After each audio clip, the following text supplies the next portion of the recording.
get started with our last talk of the day.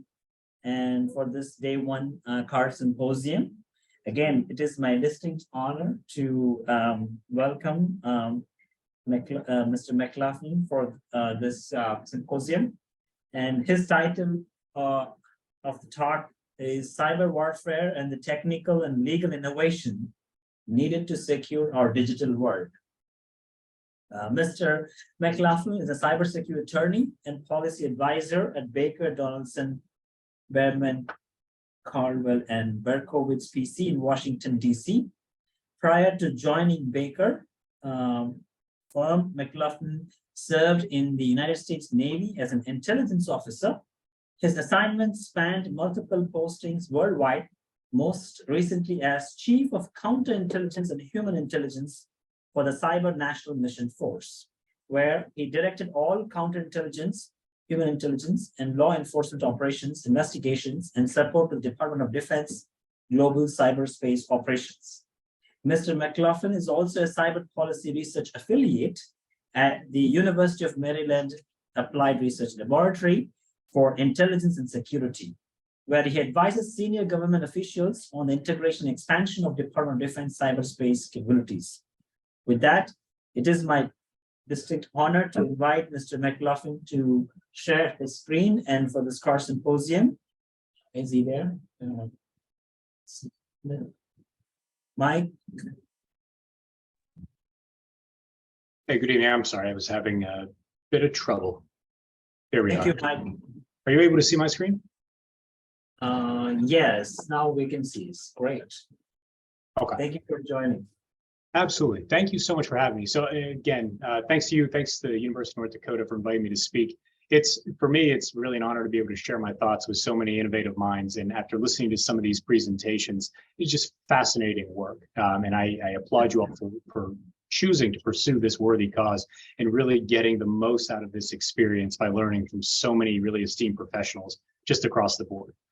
So for the next 45 minutes, while you're stuck with me, I'd like to ask each of you just begin to open up kind of an empty space in the back of your minds. As cybersecurity professionals, you've all been taught to focus on threats and technological problems in a very specific sort of way. That is, we've all been taught to view cybersecurity threats largely in a vacuum, largely in the sense of what are the threats to our network? What are the threats to our organization? I'm going to ask you to put that aside to reframe your conception of cybersecurity. I want you to look at cybersecurity in the context of the larger hybrid war that's going on around us. In the United States, we sleep peaceably because we carry with us this notion that we're isolated from threats that affect Eurasia and Africa. That's over there. We're flanked by two oceans. We're geographically separated from our adversaries. Our adversaries, their navies and air forces are little more than regional threats. We don't have to worry about them. This is a really false sense of security. Our most capable adversaries also recognize our geographical barriers, and they've spent the last 30 years developing asymmetric strategies to negate them completely. The rise of the internet and social media, really, they've changed the way the nation states compete and have altered forever the very definition and boundaries of war. As technology continues to advance, its use has generally, across history, has become safer. But ironically, as we increase our reliance on sophisticated IT and communications networks, our reliance on technology has actually made us more vulnerable. The supreme irony is magnified by the fact that the internet is one of the biggest technological changes in history. It's on par with the printing press and steam engine. And while we have all been excited about new possibilities of where this can go and the interconnectedness and the advent of these new technologies, unfortunately, our rivals and adversaries of the United States and our allies, they have been far quicker to understand the internet and for what it truly represents. And that's a battlefield. While battles typically carry with them the connotation of militaries engaged in conflict, this battlefield is patently different. This battlefield exists in an open universe in which every action is carefully calibrated to prevent a forceful response by the US military or a response through cyberspace, something that would cripple their own computer systems. And until we recognize the battle that's raging all around us, we can't really even begin to innovate and create the technical and legal solutions that are necessary to secure our digital world. Our adversaries, and we may as well name them, we're primarily talking in cyberspace about China and Russia. And they know that if we are galvanized as a nation, as we were by Pearl Harbor or 9/11, we're capable of immediately uniting to bring about stunning achievements. That's why they choose to pursue long-term numbing strategies, not sudden and obvious assaults. So sorry, I hate to tell everybody here, the first shot of a cyber war, it's not going to be a blackout of Washington, D.C. It's not going to be turning off the water in Los Angeles. If we are waiting for a cyber Pearl Harbor or a cyber 9/11 to rouse the nation to action, we are fatally misunderstanding how our adversaries wage cyber warfare. The way the experts have traditionally defined cyber warfare is much too narrow. They underestimate the impact, for instance, of data theft and aggregation. In the very near future, artificial intelligence-based tools, they're going to be able to instantly synthesize petabytes of data and serve up analysis to enable decisions to be made about individuals on everything from marketing to the provision of insurance to that person being a viable military target. China's intelligence services are widely presumed to construct profiles of prominent Americans using health and travel, financial data, amongst a lot of others that they've stolen over the years. This is then combined with this ever-increasing ocean of data that Chinese companies have legitimately purchased from data brokers, or that Chinese companies like TikTok legally collect. The ultimate irony, and one thing that I love to hear, is when a cybersecurity vocally chastises Chinese hackers for their continuous campaigns of data theft, but that cybersecurity expert does it on TikTok. Make no mistake, all data that flows through TikTok, or really any Chinese company for that matter, is available by law to the Chinese government. And I'll get to that in a little bit. I'm going to turn to the traditional definitions of cyber warfare. Cyber warfare traditionally has been limited to actions through cyberspace that have some effect similar to a missile being fired or a bomb going off. These three definitions that I have on the screen, they offer prime examples of this type of thinking. But the traditional definitions of cyber warfare, they miss the fact that the combination of different types of attacks and penetrations and even data manipulation are part of a much larger strategy. And it's one that's aimed at destabilizing US national security and economic interest to benefit our adversaries. And for this reason, we need to redefine cyber warfare. We need to reframe our thinking about this.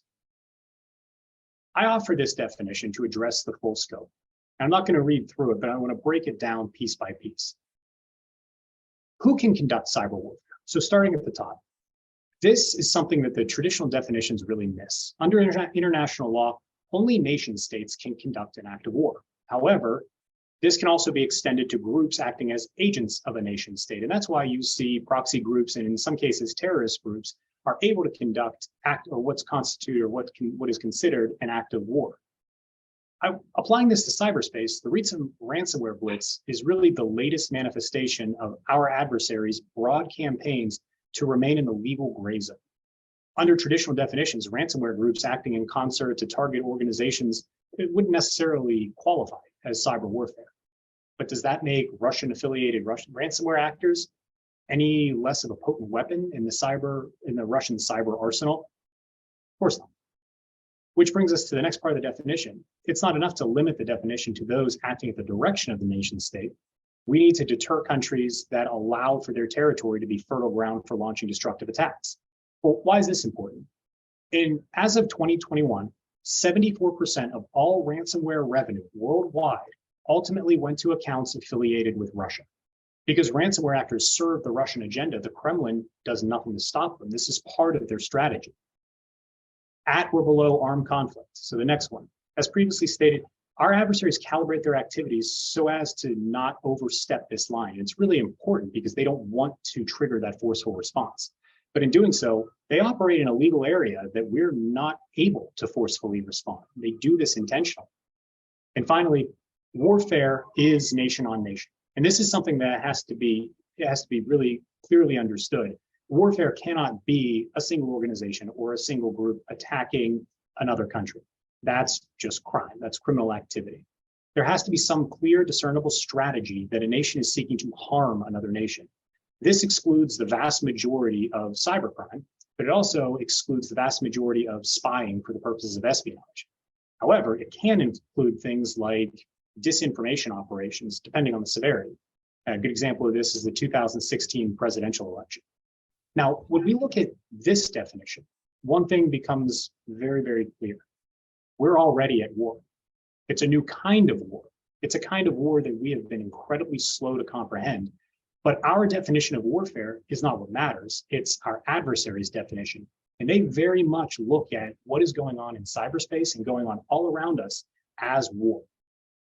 We as a nation are actually increasing our vulnerability every single day as we expand our interconnectivity with our network devices.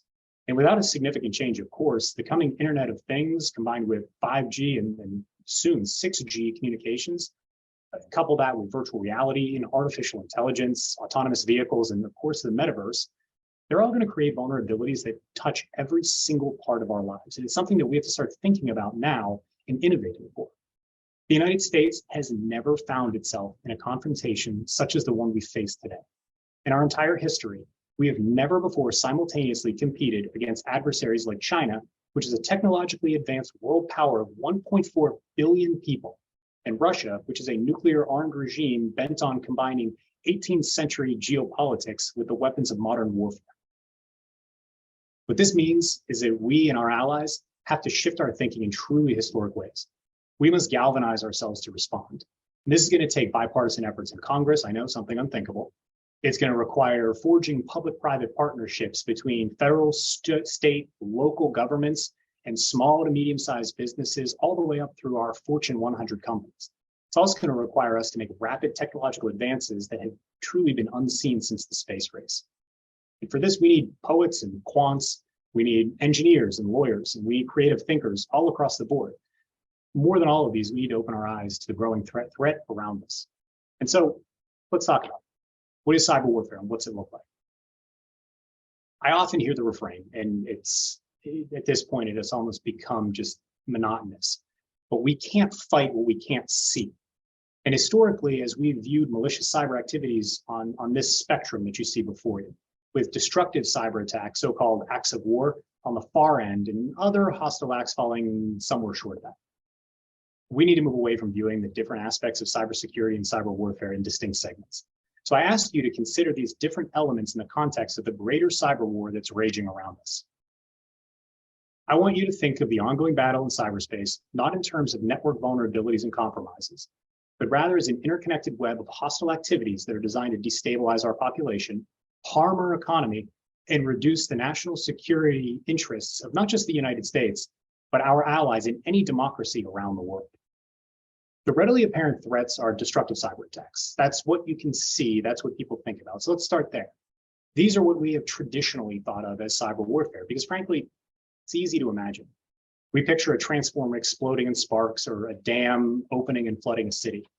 But what cyber attacks have we actually witnessed? Well, one of the first identifiable acts of cyber warfare by a nation was actually executed by the United States. Yep, we opened Pandora's box. In 2010, the Stuxnet worm attacked a computer network at the Iranian nuclear enrichment facility at Natanz, which is just this windswept desert town about 200 miles south of Tehran. A fully digital assault from half a world away caused significant damage to the facility and temporarily halted Iran's nuclear weapons program. In the end, Stuxnet resulted in a total loss of nearly a third of the 6,000 centrifuges then in operation. To get there, the NSA and the other agencies had to compromise a software developer that serviced the air-gapped systems at Natanz. In terms of damage, this covert operation, which likely constituted the first act of war under international law, set the Iranian nuclear program back at least 2 years. Fast forward. In late 2017, cyber actors working for the Russian government unleashed upon the world the most destructive cyber attack in history. Initially taking aim at targets inside Ukraine, the malware rapidly became this digital global pandemic. The goal of the attack was to inflict significant damage on Ukrainian computer systems on the eve of their Constitution Day. This is the day where they commemorate actually gaining their independence from Russia. So obviously this is something the Russians are very keen on targeting. The Russian malware, at the time dubbed NotPetya, rapidly spread worldwide. Neither recognizing geographic borders nor distinguishing between government and civilian targets, NotPetya brought the country of Ukraine and some of the largest companies in global commerce to a standstill. Like Stuxnet, NotPetya began with a compromise of the software supply chain. Here's how they did it. On the outskirts of Ukraine is a small software company called Linkos Group, which develops and maintains a tax software called EmiDocs. EmiDocs is similar to the American accounting software tool TurboTax, which I'm sure many people are familiar with. Everyone who does business in Ukraine uses EmiDocs to file their taxes. Amid the ongoing crisis in Ukraine, Russian military hackers compromised Linkos Group's update servers, installed backdoors into thousands of computers that EmiDocs had installed. Through this backdoor, the Russians deployed NotPetya. But what they didn't realize that it wasn't just Ukrainian companies that use EmiDocs. Instead, NotPetya broke out of Ukraine and quickly spread worldwide, encrypting huge amounts of data and destroying hardware with the ultimate result of over $10 billion in damages. Fast forward again. In the spring of 2020, US software developer SolarWinds issued an update for its Orion software to over 18,000 of its customers. Orion is a network monitoring tool that allows IT departments to look on one screen and monitor the activity across their entire network. It provides unfettered access and visibility to the whole system. But this update had been modified by Russian hackers to compromise the Orion platform loaded onto affected systems. As a result, the cyber actors assigned to Russia's Foreign Intelligence Service, or the SVR, obtained access to networks of thousands of SolarWinds customers, including Microsoft, Intel, Cisco, and within the government, the Department of Defense, Department of Treasury, Justice, Department of Energy. For over 9 months, Russian hackers were able to comb through these networks, likely establishing a permanent presence and potentially modifying other software destined for critical infrastructure and possibly weapon systems. To this day, no one knows the full extent of the compromise or the damage that was done to national security. But like the goal of this supply chain attack was to establish persistent presence or persistent access to the critical infrastructure in preparation for future attacks. Fortunately, we caught this one. But there are myriad other examples of cyber operations that could constitute cyber warfare. For instance, partly in response to Stuxnet, Iran targeted the US financial sector multiple times from 2011 to 2013 using DDoS attacks. In North Korea, in response to the impending release of the Seth Rogen movie, The Interview, in 2017, ordered its hackers to attack Sony Pictures to prevent the film's showing, ultimately causing millions of dollars in physical and reputational damage in the process. These examples form the traditional notion of cyber warfare, standalone cyber attacks by one nation against another nation as a tool of geopolitics. Now I want to anchor here for just 1 second. Software supply chain attacks, while they are part of what could be considered a destructive cyber attack or an act of cyber warfare, they're patently different. They're something very unique. In addition to being far more potent, as evidenced by both SolarWinds and NotPetya, this type of attack is designed to look like espionage or some other type of criminal activity.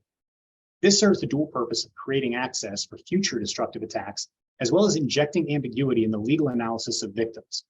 While we know that targeting a nuclear enrichment facility or an electric grid with a destructive attack very well may be an act of war, merely accessing a network to steal data to conduct espionage is not. And this is really important. Russia and China have evolved their cyber warfare capabilities to be executed almost exclusively in the digital gray zone of international law. I mentioned this earlier, but the digital gray zone is the area where traditional rules and principles do not clearly apply. By conducting operations below the level of armed conflict, China and Russia brush against the boundary of international law without clearly breaking. In these cases, victim states may fail to respond because they fear that any countermeasures or use of force in self-defense might itself be viewed as a violation of international law, and they'd be held accountable. It is in this zone where the vast majority of cyber conflict now occurs, precisely because it prevents an effective response. That is, until the conflict goes hot. And access achieved through the gray zone activities, or what could have been construed as espionage, that access is then used to launch attacks that shut down systems that are critical to national security: railways, electric grid, water. Moving to the top right of this web, we have certain types of cybercrime. Most notably, and I think one that's on top of people's minds most recently, is ransomware. Cybercrime forms a very key terrain on the cyber battlefield writ large. So ransomware specifically is one that we are hitting on continuously because ransomware seems to be indiscriminately targeting industries across the US to include critical infrastructure of every variety. Now, who's doing it? Well, hackers in Russia are the most prolific. Despite Russian government overtures that it's cracking down on the ransomware hackers, as of 2021, Russian financial accounts are the recipients of almost 3/4 of all ransomware revenue. One of the most notorious groups, Conti, is alone responsible for more than 1,000 ransomware attacks against the networks of US and international organizations. And as the world braced for the Russian invasion of Ukraine earlier this year, Conti publicly pledged its allegiance to the Kremlin. They threatened retaliation against the critical infrastructure of any country that intervened in the Russian invasion of Ukraine. Also in 2021, ransomware attacks increased by 105% from the previous year, totaling 600 million attacks worldwide. That's an incredible number. But it's not only the Russians. In September of 2019, the Treasury Department issued an advisory naming North Korea's Lazarus Group as responsible for the 2017 WannaCry ransomware attack that affected more than 300,000 computers in over 150 countries. And since 2020, Microsoft has been tracking at least 6 Iranian APTs targeting Western organizations with ransomware to advance the Iranian strategic objective. Notably, the Chinese are much less active in this sphere than they are in other cyber realms. We just haven't seen the Chinese conducting ransomware attacks. Their modus operandi is something different. Modern ransomware groups, though, they've taken various models to maximize their profitability. And this is also important. There is an economic incentive to the ransomware, to ransomware. But the most common model, and really the most prolific, is ransomware as a service. And this is what happens when the gig economy meets cybercrime. RAS is a business model where digital organized crime groups provide tools and platforms to anyone who's seeking to conduct ransomware attack in exchange for a fee or a percentage of the ransom. Ransomware attacks continue unabated and are increasingly targeting organizations in critical infrastructure sectors and supply chains and academia. And at this point, the economic incentives still far outweigh any risks that these groups are going to run. What else? Because the vast majority of ransomware groups are harbored by nations adverse to Western interests, there is little incentive for Russia, China, Iran, or North Korea to police these groups. And as a result, the ransomware pandemic is likely to get a lot worse before it gets better. It's not going to go anywhere. Continuing around our web, we come to data theft and aggregation. Very few Americans understand the power of data. Sufficient amounts of data, when mined or combined with other data sets, offer deep insight into a person's life or into the decision-making processes of a government agency or a private company. And in doing so, they provide a measure of influence over those individuals or those organizations, potentially outright control. And this is important because this is the central goal of the Chinese Communist Party. Not only does it want to control its own population, but it also seeks to employ similar tools to influence and control the wider world. Democracy and social justice reforms anywhere in the world are seen as a threat to the party's domination at home. A variety of Chinese entities have been engaged in stealing massive amounts of American data, such as the APT groups that we hear so frequently about. The Ministry of State Security, or the MSS, they troll through American computer systems, taking advantage of a lot of software vulnerabilities. Every time NIST publishes a new vulnerability, it's a race between who can develop a patch and implement a patch versus which APT or which ransomware group can compromise it. And this is something, this race is going to continue to go on until we have a new form of security or we have a new methodology of preventing those types of attacks. But really, it's not even the military or non-intelligence agencies who are involved in the attacks on the world's IT system. That's part of why this is a different type of competition and one that the United States may not necessarily be prepared for. Data collection isn't being undertaken just by the conventional arms of the security apparatus or the military. This is a competition that's playing out on the commercial battlefield as well. In 2016, Chinese hackers compromised Starwood hotels and resorts prior to its acquisition by Marriott. Much to its chagrin, Marriott discovered this hack after the acquisition completed. The substantial breach resulted in the further compromise of 130 million travel records, which in many cases involved passport numbers and ended up costing Marriott millions. In 2017, a group from the Chinese Army compromised Equifax, which is a multinational credit organization, resulting in the compromise of credit histories of another 145 million Americans. Importantly, in addition to control over its military and intelligence services, the Chinese government also has absolute power over China-based companies, which its laws, like the 2015 National Security Law, and the 2016 Cybersecurity Law, 2017 National Intelligence Law, and 2021 Data Security Law, have all enforced. These laws collectively mandate that the Chinese companies or companies who operate in China cooperate with government officials for security-related requests. In practice, this means that any data or network access might be handed over to the Chinese government upon request. No warrant, no subpoena, nothing. To be clear, no democratic nation has any law that compels information sharing with its government that is even remotely close to the legal framework that China has established. For companies based in China that host any amount of data, especially data that originated from other parts of the world, including the United States and its allies, they don't have the option to decline the Chinese government access to that data. If they want to operate in China, one of the conditions is that they cooperate. And if one only looks at the data breaches and the number of Chinese tech companies operating in the US, it's clear that the Chinese government has access to enormous amounts of American data. Wired magazine calls it the largest accumulation of data by any country of any adversary in history, one whose implications will play out for decades. Now, couple the data obtained through hacking with data lawfully collected or purchased by Chinese corporations, and you can begin to see the full scope of the amount of data the Chinese government has access to. But what does this mean? Here's a hypothetical scenario. And I don't think I'm telling the audience here anything that they don't know, but John Deere Tractor manufactures all sorts of farm equipment. Through this equipment, John Deere is able to collect massive amounts of information about the performance of the equipment. And this includes everything from maintenance cycles to the GPS location and tons of other data points. This data provides significant insights, not just to the performance of the equipment for John Deere, but into the agricultural health in specific geographic areas. All of this data can then be aggregated and sold, creating an additional lucrative business model for John Deere. Primary customers for this data, it's typically investors in the commodities markets. They're looking for the best information possible so that they can predict crop yields. More data means more accurate predictions, means bigger profits. And to investors, this data is like gold. It's effectively like printing money because they get inside information about the commodities market before it's ever reported. But what happens when a Chinese company purchases John Deere's data?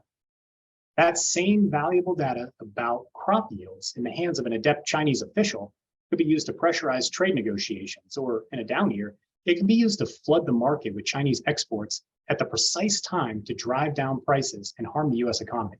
In a time of war, this information would be crucial in targeting choke points in the US supply chain that would impede the war effort. On the corporate front, in the hands of Chinese companies, this data could be coupled with intellectual property stolen by government hackers to manufacture equipment based on John Deere technology that the Chinese company can now price far below John Deere's and price good old John Deere out of the market. Think this is far-fetched? Think again. This is happening in every economic vertical across the United States. Near the end of World War II, Fleet Admiral Chester Nimitz, who was the chief architect of the destruction of the Imperial Japanese fleet, famously quoted, "The US's major strength factor and weapon is its economy. If you cripple it, you cripple the military." Let's talk about malign influence. Beyond data, information is power. It shapes opinion, it shapes actions. Russian and Chinese strategists have a master's understanding of how to use and shape the information space to achieve their objectives. Millions of Americans consume news on their handheld devices from websites and online sources that reinforce their particular views and shield them from anything approaching an objective truth. Fully 1/2 of Americans, and this is a really crazy statistic, fully 1/2 of Americans consume their news solely through social media. That makes our population a prime target for disinformation and malign influence. We know with certainty the Russians hacked the Democratic Party's computers and released information via WikiLeaks that impacted the 2016 elections. WikiLeaks had a disruptive agenda and operated as a proxy for Russian intelligence services. They had no commitment to any higher truth. Whether those actions impacted the outcome of the election is still hotly debated. What's not debatable, though, it never should have happened, but it did. The Chinese also learned from the Russians' interference in the 2016 election. They're using social media to create an alternative anti-American, anti-Western narrative that some people in the world in places like Africa, the Middle East, and Asia seem to be accepting. China and Russia are also seeking to continue to widen the political and ethnic divides within the United States and between our allies. Simply because they have more money and people, the Chinese appear to be somewhat bigger players in America's media environment than the Russians at the moment. Social media platforms, though, are only one part of the operations to influence conversations and perceptions. It has reached the point that the Chinese and Russian information operators can influence Google, YouTube, and big search engine rankings of articles and videos on issues that are vital to the party state.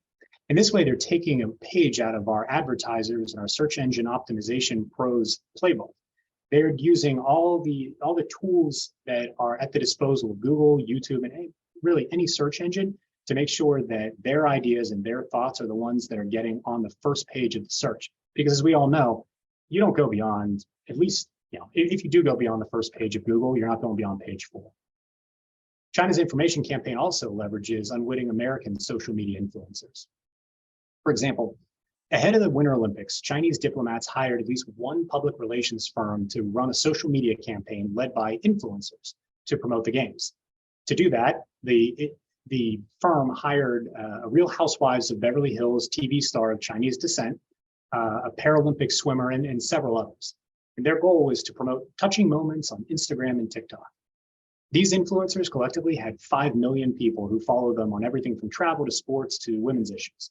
Importantly, this strategy got around social media platform requirements that they be labeled as paid advertisements. Not a single one of the 5 million followers were aware that they were consuming Chinese propaganda. Here's the rub. The tools that allow for more pervasive influence operations are beginning to roll out. AI can now generate text that quantifiably shapes people's opinions. Using deepfakes, China and Russia also could distribute fake video segments with every appearance of authenticity. The searing video of George Floyd's death in Minneapolis that triggered unrest and violent protests in American cities provides a real-world example of how quickly viral content and divisive issues can turn American cities into war zones. The power to create that level of societal unrest is in the hands of our adversaries today. So, on that positive note, where do we go from here? And that's where you guys can. I have plenty of my own recommendations from my time in government, from the vantage point that I had from my time in being an attorney. But that's not it. That's not enough. Truly, we need more. We need innovation. We need it on the technical side. We need to find solutions that are going to make encryption quantum proof. We need to better secure our software development process. We need better threat information sharing between the federal government and private network defenders. We need to share data more widely within the United States so that we can develop better artificial intelligence. We need to incorporate zero trust principles. Most importantly, we need leaders. We need leaders who understand the technical complexities and the full scope of the threat we face. And students here and across the country studying cybersecurity and other technical fields, they are those leaders. You guys are keenly aware of the evolving technological landscape, and you have the opportunity to create solutions that will shift the battlefield. I'm really excited to see what you can accomplish. After seeing all the presentations today, I'm incredibly hopeful. So with that, I'm happy to take any questions you have, and thanks for giving me the opportunity to speak. Thank you, Mike. I appreciate for your time today, and that was a lot of information with less slides. I think people need to learn how you can speak with short slides. I think you have a great content on touching all dimensions of what we need to be familiarized with. So I appreciate your time. So now I have a question. So how do you see this? Where are the data sets one has to look at to study this malign influence? Where would we go for researchers to look into, to understand? You talked about some example scenarios, and from your reading, from your expertise, for researchers, how would we, find those association of event 1 versus event 2, or different types of other things going on politically, geopolitically? Yeah. That's a great question. So there is a company that I've worked with that began doing this back in 2014. And they identified, the company is called Safeguard Cyber, and it is a social media protection company. It's based in Charlottesville, Virginia. But what they did back in 2014 was they began to do research and identified bots that were associated with the Russian government. And from there, they had a handful, 5, maybe 10. From there, they built out the connections between those bots, and they looked for similarities, either the IP address they were coming from, the date that those bots were born on, the types of activity, the language, the time frame that they were posting, and they began to make correlations in that. From those original 10, they grew that to over 300,000 bots that they were tracking that the Russian government was in control of. And from there, the universe of it just has continued to grow. But there are certain things to look for, and a lot of times, the bots that are created or the fake social media accounts are designed not to fool intelligence services. They're designed to fool social media platforms, because the social media platforms are the ones who are really collecting all of those data points. And social media platforms are the ones who are always on the lookout for false or fraudulent accounts. You look at Twitter, and Twitter is the perfect example where you have Elon Musk saying, I'm not going to buy your platform, because you can't tell me how many accounts there are actually people. And that's a problem. But I guarantee if you asked Facebook, if you asked YouTube, if you asked TikTok, how many of the accounts on here are real people? They can't tell you. And there's a reason behind that. They don't want to. It's in their interest. They're incentivized to have more profiles, to have more accounts, because then they can charge more for advertising. If they have 9 billion people on Facebook, now clearly that's impossible, but 9 billion people on Facebook means they have additional ad revenue. And so they're not incentivized to necessarily do that. And so in order to find those data points, I don't know of any specific data set, because a lot of times the social media platforms, they keep that to themselves. And again, they're incentivized to do so for economic reasons. But identifying specific activities that false accounts, once you identify one, you can identify 5 to 10 to 200,000. But identifying and creating rules and triggers for what looks like fraudulent activity, and then correlating those together helps you to build out that data set. And so really anyone can build that data set themselves. The problem is I don't know of any single location where you can find all that data.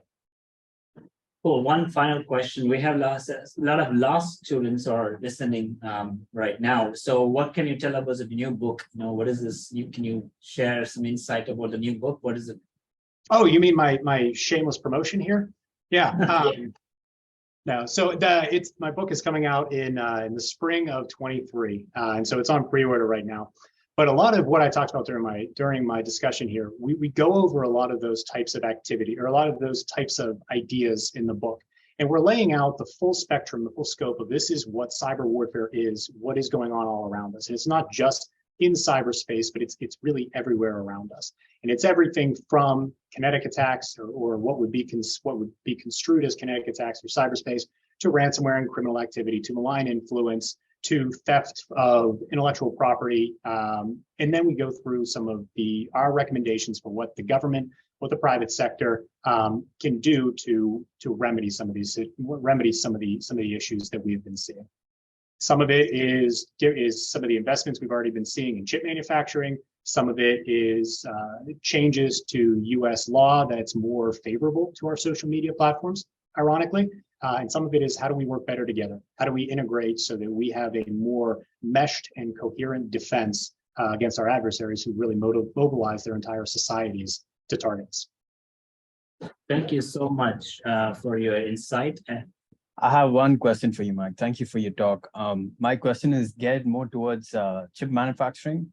We know majority of these tier 1 suppliers are for components for automotive vehicles and even our mobile phones. Majority of it is actually sent to China, and we don't know whether backdoors will be inserted into these components. We don't know how the processing is done there. What can we in the US do from a policy perspective to ensure better cyber hygiene and better cyber security, I guess, across all components, regardless of the field? No, it's a great question. This is something that came to the fore a few years ago. There was a Forbes article that came out talking about an Intel chip where the Chinese had installed a firmware or a firmware backdoor into the chip itself. Honestly, the answer to this is reshoring. And we need to bring back chip manufacturing. We need to bring back those fabs to the US so that we can do everything internally, and that we end up being a world leader in the export of chips, because honestly, they are an item of national security interest, and they're something that should be treated like that. Good. And thank you. Thank you so much for your time. We will be sending you a nice flag. So please email us your mailing address so we can able to correctly mail your flag. Thank you again, Mike, for your time, and appreciate so much. Absolutely. Thank you. So with this, day 1 virtual symposium is complete, and we had a chance to hear from different domains of speakers ranging from automotive vehicles to policy side, UAS side, so it was very interesting discussions and learning. We hope you continue to join us on Monday, which is an in-person event on October 31st, Memorial Union Ballroom. We have several students across the country are exhibiting posters, and also we have a panel session scheduled on a theme called cyber resilience, building cyber resilience networks, research challenges, and risk assessment, primarily led by industries. So I urge you to attend, and there's a free breakfast and lunch for students anyway. So please make use of the opportunity. Thank you again. We will be closing the virtual session right now, and I appreciate everybody for joining and for this event. We will try to have the recordings posted at some point on our CARS website. So if for those who missed, want to rewatch it, so it'd be available as well. We also have a mobile app. I urge you to install the mobile app to keep an eye on that, so we can also look at those recordings on the mobile app as well on official CARS website and stay connected. With this, I thank all the volunteers who supported me for this particular conference, my students, staffs at the union. Thank you so much. We'll conclude the session now.